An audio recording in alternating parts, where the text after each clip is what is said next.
Chers Africaines, chers Africains, bonjour. Je m'appelle M. Da Silva Mayamouna. Je suis un analyste politique. Et je vais vous parler un peu du sommet Russie-Afrique. J'aimerais revenir particulièrement sur le discours de Mme Yamb, que d'ailleurs j'apprécie pour son courage et son franc-parler, et l'encourage d'aller de l'avant. Son discours a fait des remous dans le milieu africain.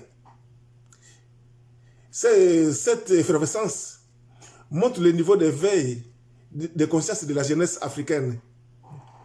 Ce grand discours est un souhait, un désir profond de changement. L'espoir d'une rupture avec l'impérialisme occidental en Afrique après les soi-disant indépendances.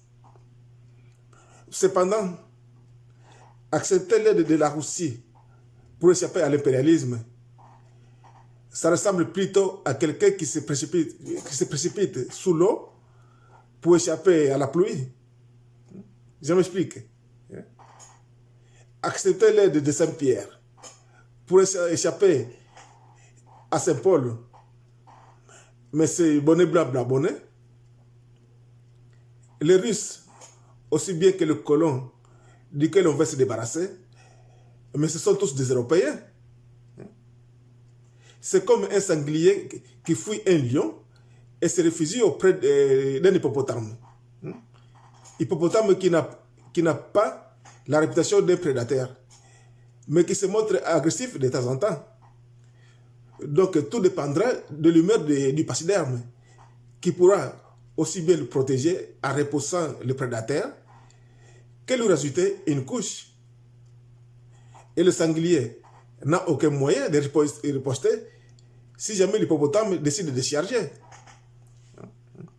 C'est-à-dire, même si la Russie parvenait à nous débarrasser du colon, mais ça ne sera pas de la vraie indépendance. Parce qu'on n'a aucun moyen de lutter d'égal à égal. Aucun moyen d'imposer nos conditions. Surtout qu'on est dispersé. Les buffles font face aux lions lorsqu'ils sont unis. Donc, pour faire business d'égal à égal, il faut qu'on soit égaux. Or, le fait même de demander l'aide aux autres blancs, c'est le signe qu'on est inférieur et qu'il y a donc un énorme déséquilibre pondéral. Et que donc tout dépendra du bon vouloir des autres. Alors, dans ces conditions, Mme Yamb, comment peut-on prétendre que l'Afrique puisse faire un partenariat gagnant-gagnant avec la Russie? N'est-ce pas de l'utopie? Est-ce qu'on n'est pas en train de se leurrer? Non, j'en ai pas après les Russes qui ont de louables intentions, mais chat échaudé craint l'eau froide. Quand Léopold II était allé au Congo, lui aussi avait montré de bonnes intentions. Il nous a même fait miroiter le bonheur suprême en nous montrant le chemin du paradis en se servant de la Bible. Et chemin qui nous a conduits tout droit dans un éternel enfer. Encore, dans l'histoire récente, on a cru que l'ONU et ses soldats, les casques bleus, étaient là pour apporter la paix, avant de se rendre compte qu'ils sont là pour perpétuer l'œuvre de Léopold II. Alors, est-ce qu'on va encore se faire avoir une nouvelle fois, et aussi facilement? Faire appel à Saint-Pierre, Saint-Jacques, Saint-François, etc., c'est vraiment un dernier recours. Mais est-ce qu'on a épousé tous les autres? Est-ce qu'il n'existe pas un Saint Ndombele quelque part? Il n'y a pas un Saint Mamadou, une Sainte Fatoumata, un Don Vumbo? Mais la vraie indépendance est celle qu'on obtient par ses propres moyens, comme la Chine par exemple. Et les moyens, on en a. Tu ramènes n'a pas tort en disant qu'il n'y a pas de race supérieure. Car le blanc n'a pas le monopole de l'intelligence. C'est le noir qui a le monopole de l'orgueil. C'est le noir qui a le monopole de l'individualisme, de la jalousie, etc.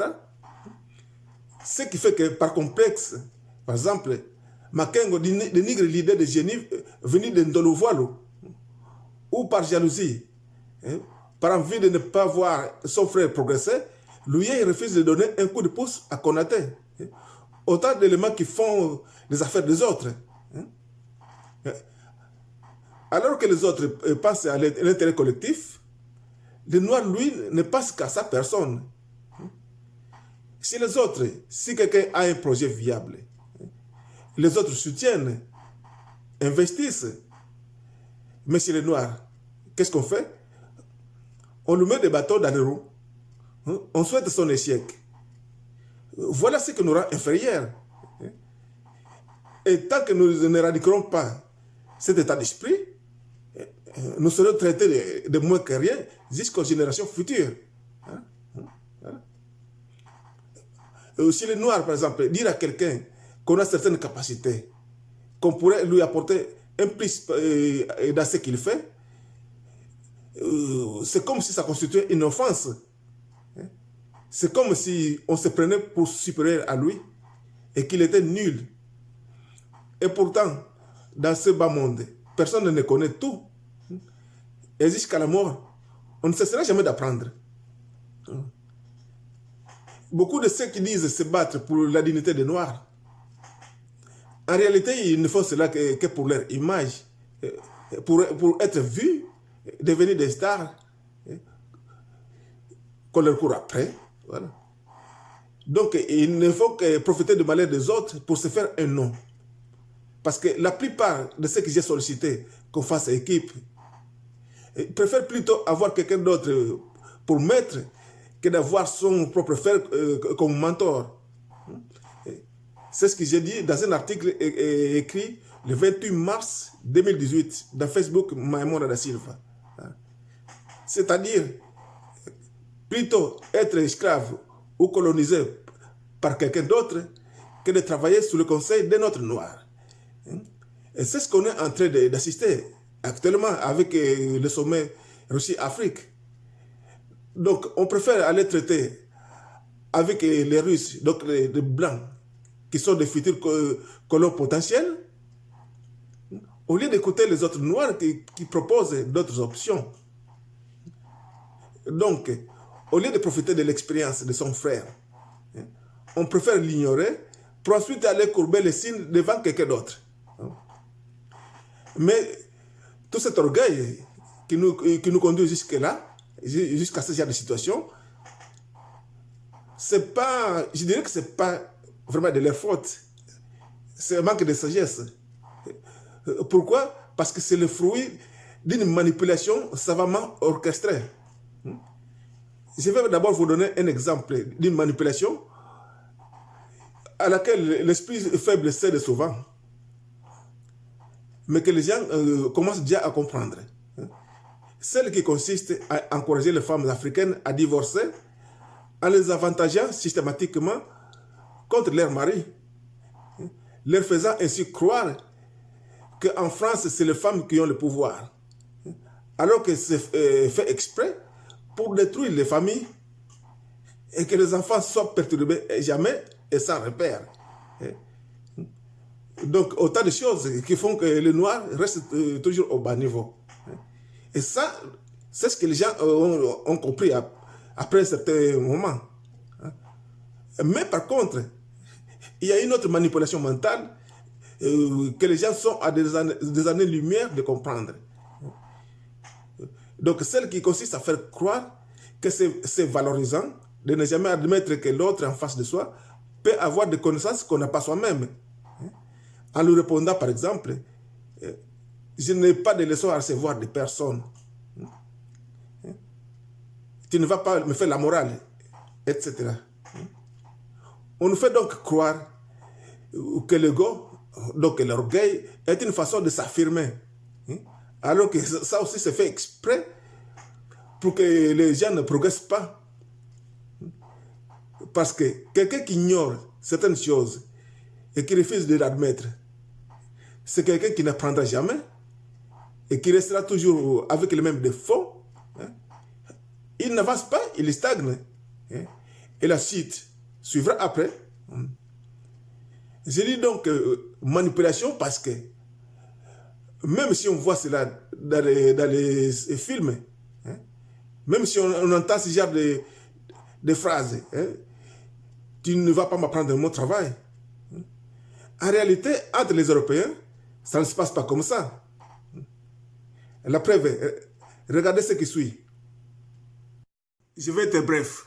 Ici, c'est un Européen qui donne l'explication, qui corrige des erreurs de la langue française. Il n'y a que des réactions positives. Et comme lui, donc, j'ai perdu tout ce que j'ai appris. Je suis devenu comme un analphabète. Et pourtant, ça ne se voit pas. Et donc, les gens sont modestes. Et ici, c'est un Africain qui corrige les erreurs de la langue française. Et que des réactions négatives. Et regardez, c'est ta propre déduction ou c'est conventionnel. Que des réactions d'orgueil. En plus, il commet des fautes. Donc, voilà. Donc, comme on vient de le voir dans la correction des Français, c'est les Européens, c'est la modestie. Alors même qu'ils ont moins de difficultés qu'ils ne les prétendent. Ils félicitent leurs profs, donc pas d'orgueil du tout. C'est du côté des Africains qu'il y a des réactions d'orgueil. Ils critiquent même alors qu'ils ont des difficultés.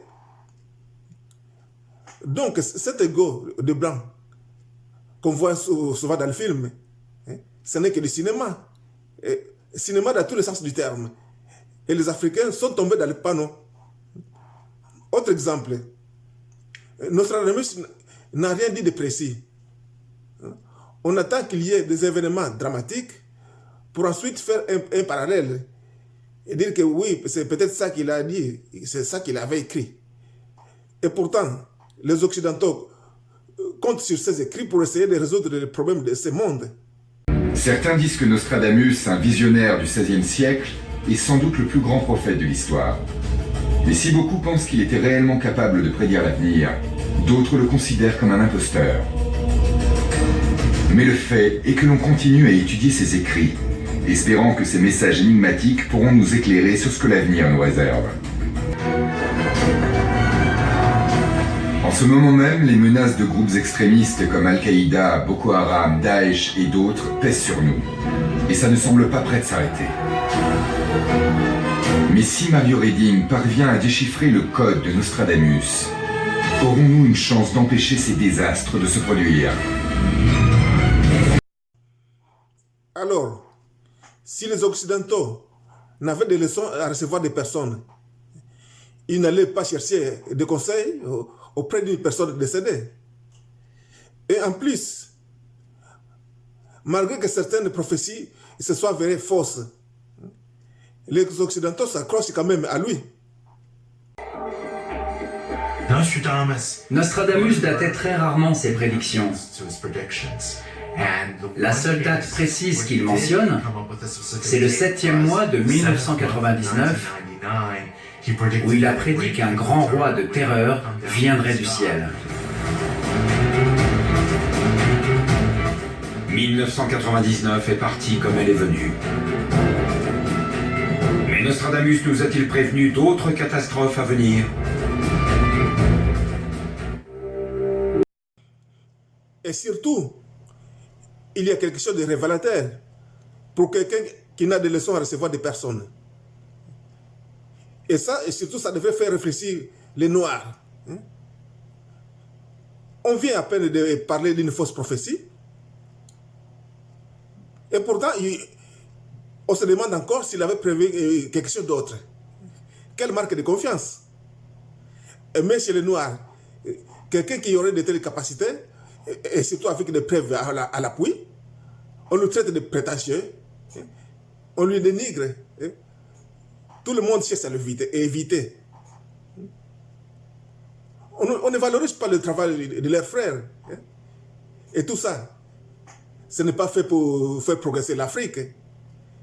Parce que d'abord, elles n'en profitent pas. Et le jour que les autres s'en rendront compte, ils finiront par s'emparer de cette matière grise.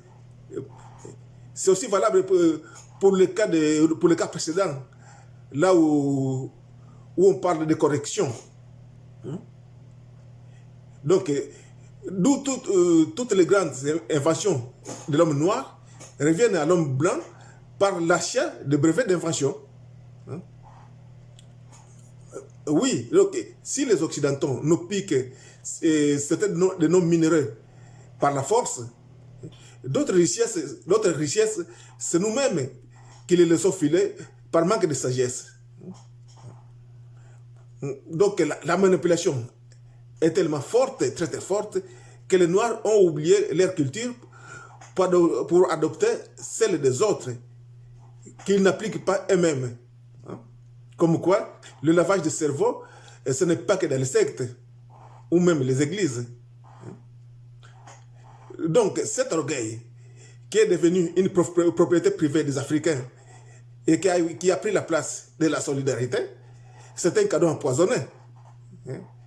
Et plus cela durera, et plus les autres feront asseoir leur suprématie sur les Africains. Et c'est tout ça qui a fait que le noir est resté sur le starting block.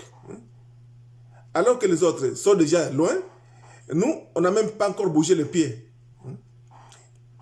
Il est donc temps que l'Afrique revienne à ses valeurs et qu'elle se prenne en charge. On en a les moyens. Je rejoins encore Thuram une fois. Il n'y a pas de race supérieure. Et c'est le moment de le démontrer. Il suffit de mettre l'orgueil et la jalousie de côté, que ceux qui ont les moyens se mettent ensemble avec ceux qui ont le savoir. Voilà la clé. Donc que les Africains se consultent d'abord, qu'ils consultent leurs frères qui prétendent avoir d'autres options, avant d'aller se ridiculiser auprès des autres. Parce qu'on ne se rend même pas compte de l'humiliation qu'on s'est infligée en demandant publiquement l'aide aux autres, juste après leur avoir dit qu'on était égaux. Bien sûr, on est égaux, mais à condition qu'on soit unis. En tout cas, des solutions existent. En tout cas, moi, j'en ai à proposer. Maintenant, une chose à laquelle les gens ne sont pas en train de réfléchir. Si on continue sur la voie russe et qu'ils s'impliquent à fond, mais que l'impérialisme refuse de lâcher de l'Est, c'est la porte ouverte vers la Troisième Guerre mondiale. Voilà. Donc, s'il y a quelqu'un qui trouve mes propos intéressants, je suis joignable sur Facebook, Maïmouna da Silva. Vive l'Afrique debout. Vive l'Afrique libre. Vive l'unité africaine. Maintenant. Merci.